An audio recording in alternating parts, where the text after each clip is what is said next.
Hey there, everyone. Welcome. It's Kelly from Kelly's Astrology here. And we are continuing on our journey of sharing extracts of astrology classes and trainings with you here. I guess it's turned into a little bit of a summer 2022 special. And today's info or video that's going to follow this little intro is going to be perfect for those of you who are newer to astrology and trying to understand some of our basic concepts, especially if you're interested in learning more about the ascendant. So what follows today is about a 10-minute extract from a training I gave on the ascendant called The Ascendant, the Mask We Wear. And what you're going to hear is me talking a little bit about what the ascendant is, why it's important in the birth chart. I'm also going to talk a little bit about you'll hear me talk a little bit about the different elements and modalities. So there'll be some basic tips on, water sign rising and fire sign rising or mutable rising or cardinal rising, and that type of thing. So if you're wanting to get your head across some of those core basics in terms of elements and modalities of the zodiac signs and how they might relate to your ascendant, I think you'll find this really interesting. The full training is about 90 minutes long. And if you want to hear all the detail where I go into some specific tips for each zodiac sign in the ascendant position, then I'll share the link for where you can get that full training below. But for now, sit back, relax, and enjoy this introductory talk on the ascendant. Talk to you soon. So I'm going to talk a little bit about what the ascendant is, how you can get helpful information out of your ascendant, and then I'm going to take some time to go through each of the ascendants sign by sign, just to give you a brief overview of what the different ascendant signs are all about. So the first part of the talk today is just to give you an introduction to the ascendant, where the meaning comes from, how we use it in astrology, hopefully give you a few tips as to what you can do with it, and then I'll move into looking at each of the signs individually. So I'll talk about Aries rising and Taurus rising, that type of thing. First up, I should clarify the terms ascendant or rising sign are often used interchangeably. So you'll hear people say, what's my ascendant sign? What's my rising sign? They do refer to the same thing. And the word horoscope, which we use these days to describe the birth chart as a whole, actually comes to us from the Greek horoskopos, which was originally used to reference just that ascendant sign, which was also known as the hour marker. So that's something just to keep in mind. There's a bit of a lineage there in terms of the words and where they come from. So the hour marker, the sign on the eastern horizon, is what the ascendant refers to. So there's a technical or a mechanical component to the ascendant and what it shows us, but then we also have the beautiful philosophical or the meaning component of the ascendant. So it shows the interaction between sky and earth. The ascendant marks the place on the eastern horizon at the location that you were born, timed for that time of your birth.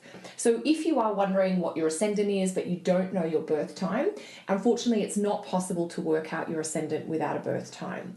But if you do have your birth time, you can find out what your ascendant is by using some free online software. For astrology, you could just type that into a Google search engine. You might already know what your ascendant sign is. So the ascendant represents the eastern direction at the location you were born. And I do like the imagery, if you like, of that, the ascendant being a point that connects heaven and earth, if you like. It's where we kind of draw down or draw in the meaning of the celestial sphere into our earthly realm. And we see that represented by the interaction of time, place, space with that birth time and location. And that's kind of summarized, if you like, or reflected in that ascendant point in your birth chart. So your ascendant will be in one of 12 signs, and it could be at any one of the degrees in any one of those 12 signs. Today I'm going to focus mostly on just the sign meaning of the ascendant, but I do want to mention briefly the importance of the ascendant ruling planet.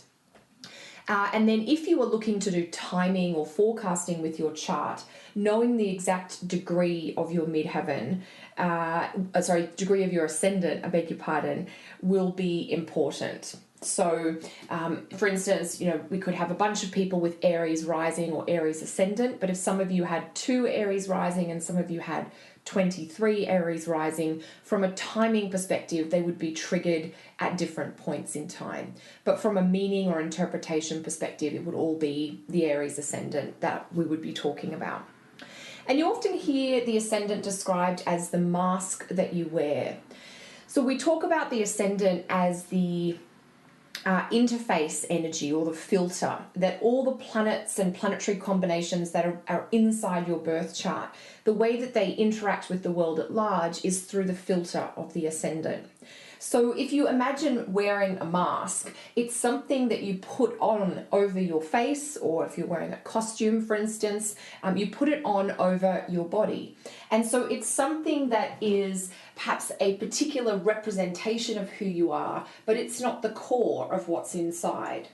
And when I teach my students in my practical astrology training program, when we talk about the relationship between, say, the sun sign and the ascendant sign, what I describe is the image of an onion. And if you think about an onion, it's a many-layered vegetable, and you've really got to peel things back. The way it would work symbolically is that the sun or the moon or all your other planets would be the inner layers, the white layers of the onion that you want to get into when you're cooking. But the outer skin of the onion, maybe you've got a brown onion or a red onion, that outer skin that you would often peel away to get to the juicy stuff inside, that outer skin or outer layer is kind of like what the ascendant is. So it is an important component of holding you together, just like the skin holds an onion together. But there's a lot more to the onion than just the skin. And there will be more to discover about yourself once you get into your chart. But the starting point or the beginning point is the ascendant. It's often described as the birth point, actually. And it has a lot to do with, that idea of how you present yourself to the world.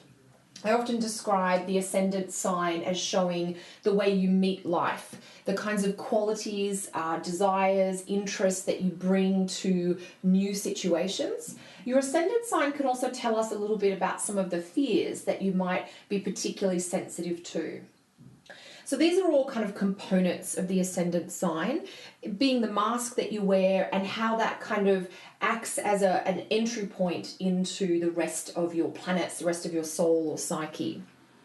So the ascendant sign will flavor the way you meet the world. And the first way to think about that is to think about the element and or the modality of your ascendant sign. Do you have a water sign rising, and are you meeting the world from this place of kind of wanting to give everyone a big hug? Do you have a fire sign rising, and are you meeting the world from this place of wanting to take action or seek out a challenge? If you've got an air sign rising, perhaps you're meeting life with this curiosity or this desire to relate to other people. Air signs are what we call humane signs, and they're very focused on interacting with people, with the earth signs. Earth signs rising, these are our most kind of tangible, hands-on signs. They're the most grounded or anchored in the real world. So they can have a real affinity for practical or material things to do with the body, so physical health, or to do with finances, managing money or possessions or objects. And, you could certainly become a lot more precise. Different earth signs will do that in different ways. But just by considering that element initially will give you a beginning point, that kind of motivation. I often say that elements describe what motivates us. And so the element of your ascendant or rising sign is one of those main motivations that gets you moving, gets you going in the morning, gets you through your day. Then you'll also want to consider the modality of your ascendant sign. So the modalities or modes refer to things like cardinal, fixed, or mutable. So do you have a cardinal sign rising? Cardinal sign risings tend to be a little bit more action-oriented or goal-oriented. So they can have specific targets or objectives that they're looking to achieve or to meet. If you've got a fixed sign rising, then we've got to focus on stability and security, as well as perhaps like a comfort level or a desire for some routine and repetition, because the steadiness, if you like, or the constancy of those fixed signs rising will like to keep their feet on the ground, so to speak. And then our final mode or modality is the mutable signs. And mutable signs are what I describe as meandering signs. And I mean no disrespect to anyone who's got a lot of mutable planets or placements. I do too, so I can understand where you come from. Mutable signs meander. And so by that I mean they tend to take the scenic route, or they can be easily distracted. So if you have a mutable sign rising, you're perhaps interested in variety and open to, adjusting your plan in the middle of it if something more interesting pops up. So you can see just the elements and the modes can start to give you some clues and keyword concepts as to how your ascendant sign might manifest. So a quick summary, just in case some of those concepts are new for you. Our fire signs, of course, are Aries, Leo, and Sagittarius. Earth signs are Taurus, Virgo, Capricorn. Air signs are Gemini, Libra, and Aquarius. And our water signs are Cancer, Pisces, and Scorpio. And the modalities, cardinal signs would be Aries, Cancer, Libra, and Capricorn. Our fixed signs will be Taurus, Leo, Scorpio, and Aquarius. And our mutable signs are Gemini, Virgo, Sagittarius, and Pisces. And the way those two things combine is that each zodiac sign is a unique blend of one element and one modality. So if your rising sign is Sagittarius, which is mutable fire, it's the only mutable fire sign we have.